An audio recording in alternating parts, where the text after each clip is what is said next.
தங்கு தடையின்றி சரளமாக இங்கிலீஷில் பேசுங்கள். இப்போது தமிழ் எந்த மாதிரி பேசிக் கொண்டிருக்கிறீர்களோ அதே மாதிரி இங்கிலீஷில் பேசுங்கள்.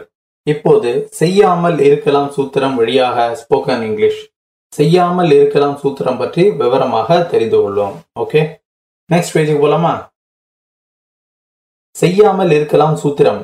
வாக்கியத்தின் கடைசியில் ஆமல் இருக்கலாம் என்று வரும்போது அதாங்க சாப்பிடாமல் இருக்கலாம், பார்க்காமல் இருக்கலாம், பேசாமல் இருக்கலாம், கொடுக்காமல் இருக்கலாம், போகாமல் இருக்கலாம். இந்த மாதிரியான பொருள் வரும் வார்த்தைகள் வரும்போது லெட்டஸ் நாட் என்ற வார்த்தையை உபயோகப்படுத்த வேண்டும். Short form let us not, let's not. Long form let us not என்றால் பொதுவாக ஸ்போக்கன் இங்கிலீஷில் ஷார்ட் ஃபார்ம் தான் உபயோகிக்கிறோம். ரிட்டர்ன் இங்கிலீஷில் லாங் ஃபார்மை பயன்படுத்துகிறோம். இப்போது இங்கு முதல் முறையாக கற்றுத்தரும் போது உங்களுக்கு அவை இவை மிக்ஸ் செய்து பேசிக் கொண்டிருக்கிறோம். ஆரம்பத்தில் சிறு சிறு தவறுகள் நிகழ்ந்தாலும் கூட அவைகளை யாரும் கண்டுகொள்ள மாட்டார்கள். ஆமாங்க, சரி, அடுத்த பேஜில் விவரமாக பார்ப்போம். நெக்ஸ்ட் பேஜுக்கு போலாமா? செய்யாமல் இருக்கலாம் சூத்திரம். தமிழில் இங்கிலீஷில் நாம் பேசாமல் இருக்கலாம் என்றால் let us not talk. போகாமல் இருக்கலாம் என்றால் let us not go. எழுதாமல் இருக்கலாம் என்றால் let us not write. பாடாமல் இருக்கலாம் என்றால் let us not sing. சாப்பிடாமல் இருக்கலாம் என்றால் let's not eat. Okay, next பேஜுக்கு போலாமா? செய்யாமல் இருக்கலாம் சூத்திரத்தில் வாக்கியங்கள். 1. சாப்பிடலாம் என்றால் let us eat. சாப்பிடாமல் இருக்கலாம் என்றால் let us not eat. டெல்லியில் சாப்பிடாமல் இருக்கலாம். இப்போது இந்த வாக்கியத்தை இங்கிலீஷில் எப்படி சொல்ல வேண்டும் என்பதை பார்ப்போம். சாப்பிடாமல் இருக்கலாம் என்பது ஒரு பதம், இல் என்பது ஒரு சொல், டெல்லி என்பது ஒரு சொல். சாப்பிடாமல் இருக்கலாம் என்பது ஒரு சொல்லாக நினைத்தோம். அதை லெட்ஸ் நாட் உடன் என்றால் லெட்ஸ் நாட் ஈட் என்று சொல்லி, இல் என்றால் இன், டெல்லி என்றால் டெல்லி. டெல்லியில் சாப்பிடாமல் இருக்கலாம் என்றால் let's not eat in Delhi. Okay, next page போலாமா? நம்பர் 2. வாங்கலாம் என்றால் லெட்ஸ் பை. வாங்காமல் இருக்கலாம் என்றால் லெட்ஸ் நாட் பை. சென்னையில் புடவை வாங்காமல் இருக்கலாம். இந்த வாக்கியத்தை இங்கிலீஷில் சொல்ல வேண்டும் என்றால் சென்னை என்பது ஒரு சொல்லாக டிவைட் செய்யுங்கள், இல் என்பது ஒரு சொல்லாக டிவைட் செய்யுங்கள், புடவை என்பது ஒரு வார்த்தை, வாங்காமல் இருக்கலாம் என்பது ஒரு சொல்லாக டிவைட் செய்யுங்கள்.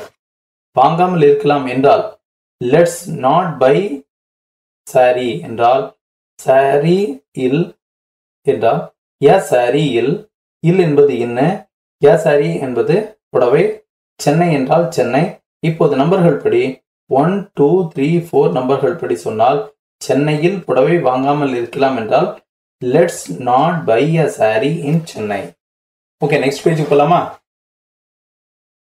நம்பர் 3. பாடலாம் என்றால் லெட்ஸ் சிங். பாடாமல் இருக்கலாம் என்றால் லெட்ஸ் நாட் சிங். வாக்கியத்தை இன்னும் கொஞ்சம் பெரிதாக்கி சொன்னால் ஸ்டேஜ் மேடை மீது பாடாமல் இருக்கலாம். இப்போது இந்த வாக்கியத்தை இங்கிலீஷில் சொல்ல வேண்டுமானால் மேடை என்பது ஒரு வார்த்தை, மீது என்பது ஒரு சொல், பாட்டு என்பது ஒரு சொல், பாடாமல் இருக்கலாம் என்பது ஒரு சொல். 4 சொற்களாக டிவைட் செய்தால் பாடாமல் இருக்கலாம் என்றால் லெட்ஸ் நாட் சிங். பாட்டு என்றால் எஸ் சாங் என்றால் 2வது நம்பர். மீது என்பது ஆன். ஸ்டேஜ் என்பது அல்லது மேடை என்றால் த ஸ்டேஜ். ஸோ நம்பர்களின்படி சொன்னால் ஸ்டேஜ் மீது பாட்டு பாடாமல் இருக்கலாம் என்றால் let's not Singh a song on the stage. Next பேஜுக்கு போலாமா? நம்பர் 4. போகலாம் என்றால் லெட்ஸ் கோ. போகாமல் இருக்கலாம் என்றால் லெட்ஸ் நாட் கோ. வாக்கியத்தை இன்னும் கொஞ்சம் பெரிதாக்கி சொன்னால் இந்த கோடையில் ஊட்டிக்கு போகாமல் இருக்கலாம். இந்த கோடை ஒரு சொல், இல் என்பது ஒரு சொல், ஊட்டி என்பது ஒரு சொல், இக்கு என்பது ஒரு சொல், போகாமல் இருக்கலாம் என்பது ஒரு சொல்லாக டிவைட் செய்ய வேண்டும். கடைசியில் இருந்து நம்பர்களின்படி போகாமல் இருக்கலாம் 1 இக்கு, 2 ஊட்டி, 3 இல்லு, 4 இந்த கொடை என்பது 5 நம்பர்களின்படி வரிசைப்படி போகாமல் இருக்கலாம் என்றால் லெட் அஸ் நாட் கோ. இக்கு என்றால் 2, ஊட்டி என்றால் ஊட்டி, இல் என்றால் இன், இந்த கோடை என்றால் திஸ் சம்மர். இந்த கோடையில் ஊட்டிக்கு போகாமல் இருக்கலாம் என்றால் let's not go to Ooty this summer. Okay, next பேஜுக்கு போலாமா? நம்பர் 5. விளையாடலாம் என்றால் லெட்ஸ் பிளே. விளையாடாமல் இருக்கலாம் என்றால் லெட் அஸ் நாட் பிளே. அவ்வளோதாங்க. ஜஸ்ட் நாட் ஆட் செய்தால் சரியாகிவிடும். இப்போது வாக்கியம் இன்னும் சற்று பெரிதாக்கி சொன்னால், சாலையில் விளையாடாமல் இருக்கலாம். சாலை என்பது ஒரு வார்த்தை, இல் என்பது ஒரு வார்த்தை, விளையாடாமல் இருக்கலாம் என்பது ஒரு சொல்லாக டிவைட் செய்தால் 3 சொற்கள். ஓகே, விளையாடாமல் இருக்கலாம் என்றால் லெட்ஸ் நாட் பிளே. மேல் என்பது என்றால் ஆன், ரோடு என்றால் த ரோடு. சாலையில் விளையாடாமல் இருக்கலாம் என்றால் let's not play on the road. Okay, next பேஜுக்கு போலாமா? இந்த சூத்திரம் முழுவதுமாக புரிந்ததல்லவா? அடுத்து வரும் சூத்திரத்தில் சந்திப்போம். அது வரைக்கும் பாய்.